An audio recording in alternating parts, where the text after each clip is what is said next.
आप सभी को जय मसीह की। यदि आप परमेश्वर का यह नियम समझ जाएंगे तो अपने जीवन में कभी दुखी नहीं रहेंगे। यदि खेत में बीज न डाले जाएं तो प्रकृति उसे घास फूस से भर देती है। ठीक उसी तरह दिमाग में सकारात्मक विचार ना भरे जाएं तो नकारात्मक विचार अपनी जगह बना ही लेते हैं। यदि आप चाहते हैं कि आपके जीवन में संसार की चिंताएं ना हो, पाप बुराइयां ना हो, आप परीक्षाओं में ना पड़े, अपने हृदय की जमीन पर परमेश्वर के वचन रूपी बीजों को प्रतिदिन जरूर बोएं। ऐसा करने से आपकी शारीरिक और आत्मिक उन्नति होगी।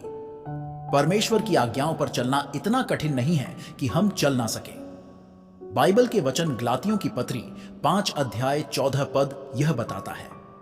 परमेश्वर की सारी व्यवस्था इसी बात में पूरी हो जाती है कि हम अपने पड़ोसी से अपने समान प्रेम रखें। याद रखिए, हम जिनसे प्रेम रखते हैं उनका बुरा कभी नहीं चाहते, हमेशा उनका भला ही चाहते हैं। कहते हैं जिसके पास जो होता है वह वही बांटता है, यही प्रकृति का नियम है। सुखी सुख बांटता है, दुखी दुख बांटता है, ज्ञानी ज्ञान बांटता है, भ्रमित भ्रम बांटता है, भयभीत भय बांटता है। परमेश्वर प्रेम है और प्रेम ही बांटता है। परमेश्वर हम मनुष्यों से भी यही चाहते हैं। पवित्र शास्त्र बाइबल के वचन याकूब अध्याय 2 के पद 8 में भी कहा गया है कि तुम अपने पड़ोसी से अपने समान प्रेम रखते हो तो परमेश्वर की व्यवस्था पूरी करते हो और अच्छा करते हो। याद रखिए, आप दूसरों को वही दे सकते हैं जो आपके पास होगा। यदि आपके जीवन में प्रेम, शांति, दया और अनुग्रह नहीं है तो आप किसी और को भी यह चीजें कभी बांट नहीं सकते। मनुष्य संसार में ना कुछ लेकर आया है और ना कुछ लेकर जाएगा। इसके बावजूद इंसान के जीवन में शांति और भरपूरी नहीं है। मनुष्य की अभिलाषाएं कभी खत्म नहीं होती, उसकी आंखें कभी तृप्त नहीं होती, उसकी इच्छाओं का कभी अंत नहीं होता। और जब इच्छा की पूर्ति नहीं होती तब वह ईश्वर को दोष देने लगता है। जब इच्छाएं पूरी होती हैं तो उसके मन में लोभ उत्पन्न हो जाता है और इच्छाओं की पूर्ति न होने पर उसके मन में क्रोध जन्म ले लेता है। इस प्रकार दोनों ही स्थितियों में मनुष्य की हानि होनी तय है। ईश्वर ने सृष्टि की रचना करते समय 3 विशेष रचनाएं की। पहला, अनाज में कीड़े पैदा कर दिए, वरना लोग इसका सोने और चांदी की तरह संग्रह करते। दूसरा, मृत्यु के पश्चात देह में दुर्गंध पैदा कर दी, वरना कोई अपने प्यारों को ना ही कभी जलाता और ना ही कभी दफनाता।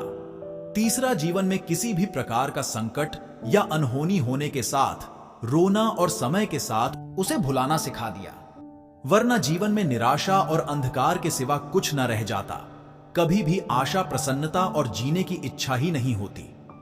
इस बात से कोई अनजान नहीं है कि इंसान महज मिट्टी से बना एक पुतला है, फिर भी उसमें इतना अहंकार होता है कि वह स्वयं को दूसरों से अच्छा साबित करने में अपना पूरा जीवन गंवा देता है। याद रखें, जो व्यवहार आप दूसरों से पाना चाहते हैं उससे पहले आपको वह खुद पर लागू करना होगा, क्योंकि जो आप दूसरों को देते हैं बदले में आपको भी वही मिलता है। यदि आप अच्छा व्यवहार करेंगे तो आपको अच्छाई प्राप्त होगी, और यदि आप बुरा व्यवहार करेंगे तो आपको बुराई ही मिलेगी। पैसों से कोई धनवान नहीं होता। परमेश्वर की दृष्टि में धनवान तो वह है जिसके पास अच्छे विचार, अच्छी सोच और मधुर व्यवहार हो, और जो अपने शब्दों से दूसरों को ठेस न पहुंचाता हो।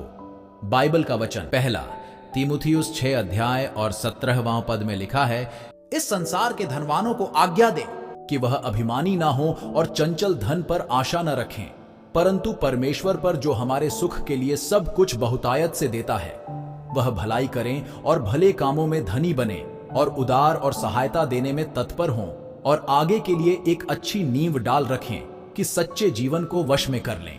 आमीन। परमेश्वर आप सभी को आशीष दें और आपके जीवन में आत्मिक उन्नति होती रहे।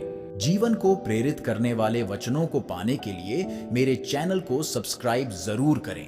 देखने और सुनने के लिए धन्यवाद।